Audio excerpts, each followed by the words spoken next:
Want an easy way to elevate your kitchen for a holiday? Check out this simple decorating idea using items from the Dollar Tree. Once I got home, I started by modifying the garlands. I also trimmed the ribbon hangers off the glitter eggs to make them easier to attach later. For the location, I chose the 2 cabinets framing my kitchen window. To keep this renter-friendly, I used 1-inch painter's tape to outline the inside edge of the cabinet trim. This creates a protective barrier so no glue ever touches the wood. Once the tape was down, I added a small bead of hot glue along the bottom edge of the tape and attached the garland. Because these garlands are a bit thin, I layered a second one right next to the first. This makes the border look much fuller and more polished. Next, I glued the glitter eggs along the garland, rotating them in different directions for a natural, playful look. I finished it off by hanging the ribbon banner across the top using more painter's tape, then hid the tape with 2 small bows made from extra garland. And that's it! This was such an affordable way to take basic dollar store items and turn them into custom decor that won't damage the cabinets. But wait till you see what we're doing to the front porch. You're going to grab 2 bowls of the same size and make sure another set of 2 bowls are going to be just a little bit smaller. What we need to do is join these 2 bowls together. You can use contact cement if you'd like. So what we're going to do is put some hot glue on the 4 sides right there. Bring the bowl over and set it right on top. Make sure your hands are not where the hot glue is. Set it on there just perfect and hold it into place just enough for the glue to dry, cool down, and then what it does is it holds your bowls together. The next step is we're going to take this bowl and set it to the side and bring in our other 2 smaller ones. We're going to do the same thing here.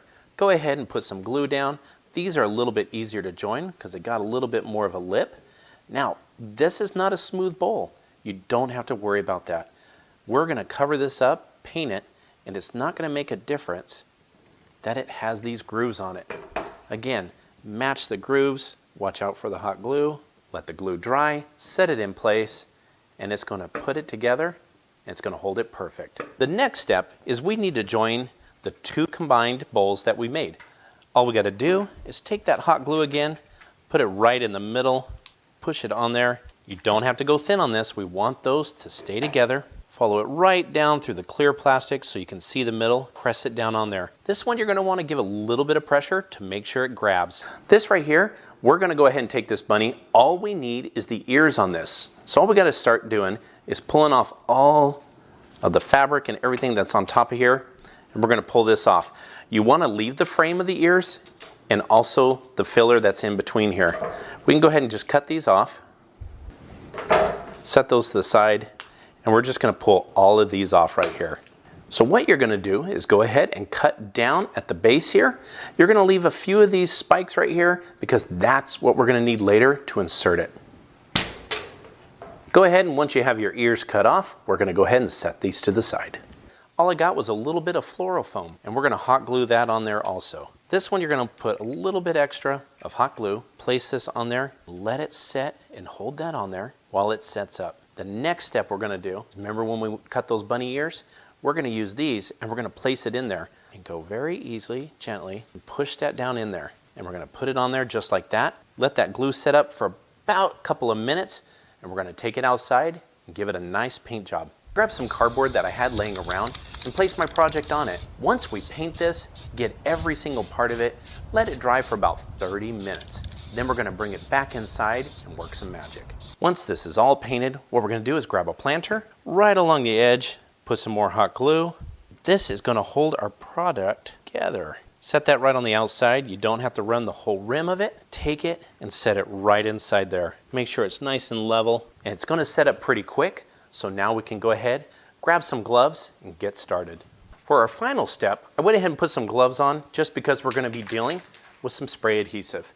On this one, watch the directions, but this one you spray on and you let it sit around a minute or so before you start applying the moss. Grab some floral moss out of a package. For something this size, it's going to take about 4 of these. And what we're going to do is start laying it on just like this. Go thin if you need and just spread it off. We're going to go ahead and we're going to cover the whole project just like this.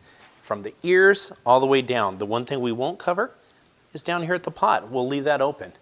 And when we come back, I'm going to show you the final project. Doesn't it just look amazing?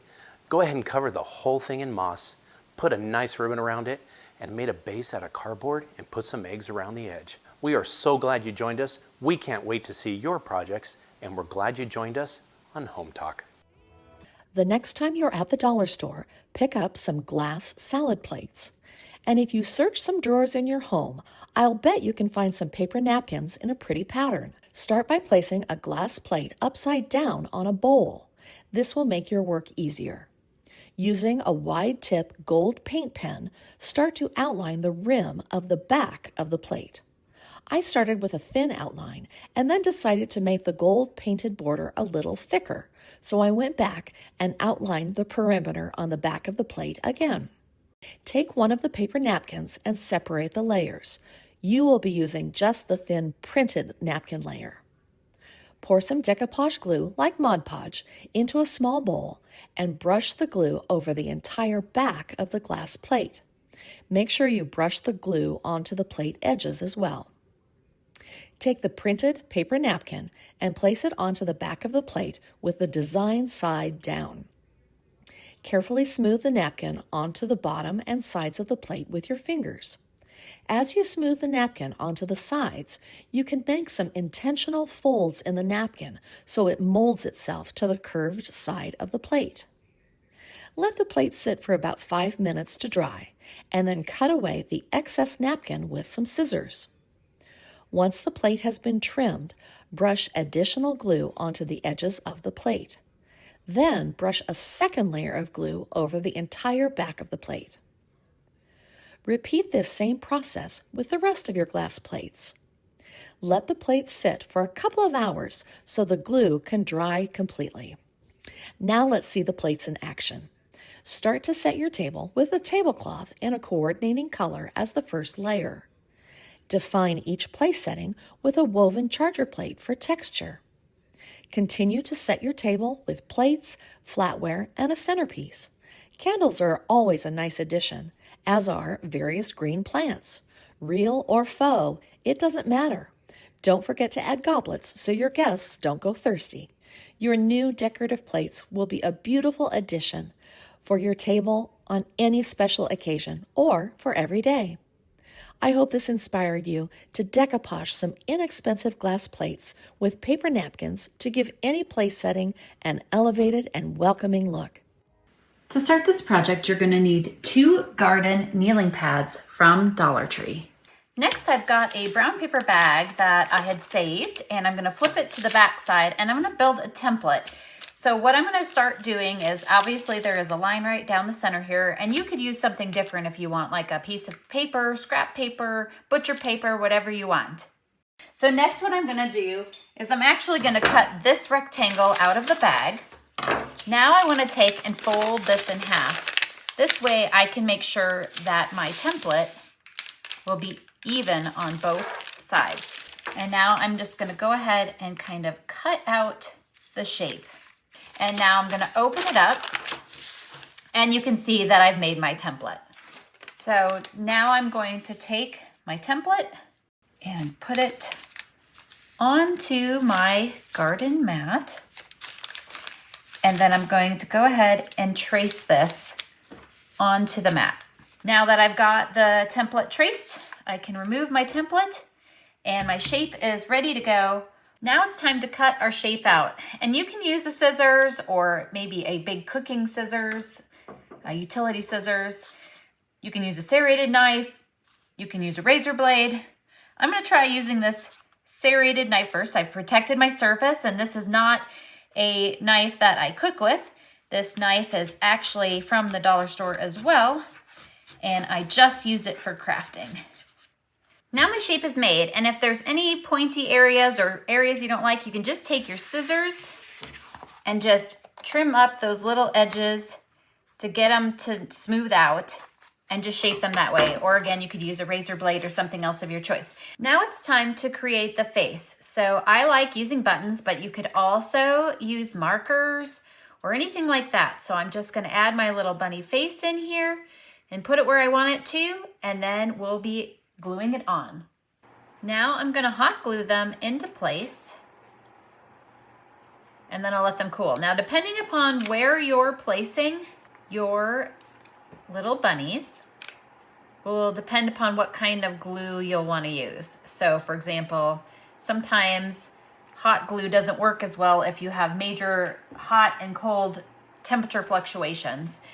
So you could use things like silicone, or you could use epoxy. But now I'm gonna wait for this face to cool, and then we're gonna talk about what's next. Now there's lots of ways you can use these. You could put magnets on the back of them and put them on your refrigerator. You can take a skewer and stick it into the foam and push it up and make it a stake for your yard. So I'm gonna take some twine or jute, whatever you wanna call it, and I'm gonna cut the end here. Next, I'm going to make a loop at the bottom. Now you can adjust this to as big or as little as you want. I'm gonna go ahead and flip the bunny over. I'm gonna be placing it right here. I'm gonna add a little hot glue here, and then I'm gonna place the twine in the hot glue, waiting for that to cool because I'm gonna be hanging mine. So I'm hanging the bunnies on my garland hooks that I use in the winter. And this is where they'll hang. I hope this inspires you to make some bunnies of your own.